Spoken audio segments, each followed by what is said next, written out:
rows 16 and higher, you're welcome to board. A stark difference from a year ago. How are you, buddy? I'm good. This 4th of July weekend, some 47 million Americans are expected to travel by air or road, according to the American Automobile Association.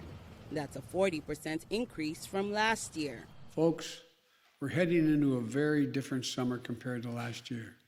A bright summer, prayerfully a summer of joy. This time last year, many Americans either scaled down or opted out of celebrations marking the nation's Independence Day. This as the country battled a second wave of COVID-19 infections. We have now a very large outbreak. There have been, as you probably know, close to 140,000 deaths, and we have several million infections. That's the sobering news. With the Trump administration's Operation Warp Speed yet to produce an effective vaccine, the nation's COVID-19 response was primarily left up to the states, at times resulting in contradictory guidance. The number of people dying from the virus would peak to about 1,100 per day. But now, a different story. The major change is that we have vaccines, of course, but also we have a sense of how to treat patients with COVID-19.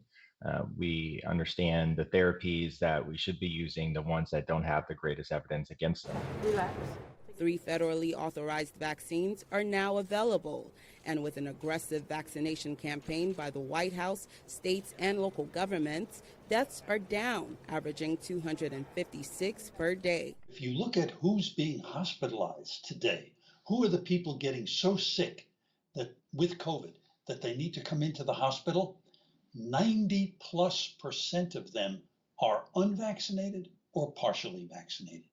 The Biden administration is celebrating the fact that more than 326 million doses have been administered and that 54% of Americans are fully vaccinated. But vaccine hesitancy remains, and the president's goal of having 70% of adults vaccinated by July 4th has fallen short. We've seen it's been a great deal more difficult to get young people between the ages of 18 and 26 vaccinated than adults who are older than that.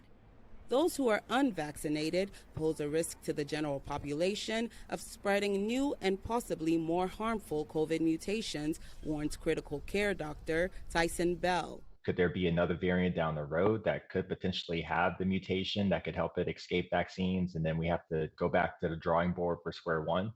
That certainly is possible.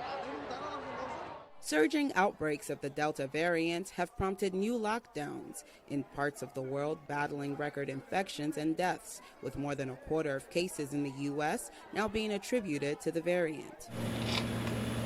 The World Health Organization says vaccine distribution is a major problem. We've got other countries, and most of them the lower middle income countries, that have vaccinated little more than 1% of their population. We've been beating the drum more and more loudly, saying to countries, if you've got doses, share them now. Medical experts agree that any hopes for taming the pandemic and having an even more normal July 4th holiday next year depend on a more coordinated global effort. Jesusemen, VOA News, Washington.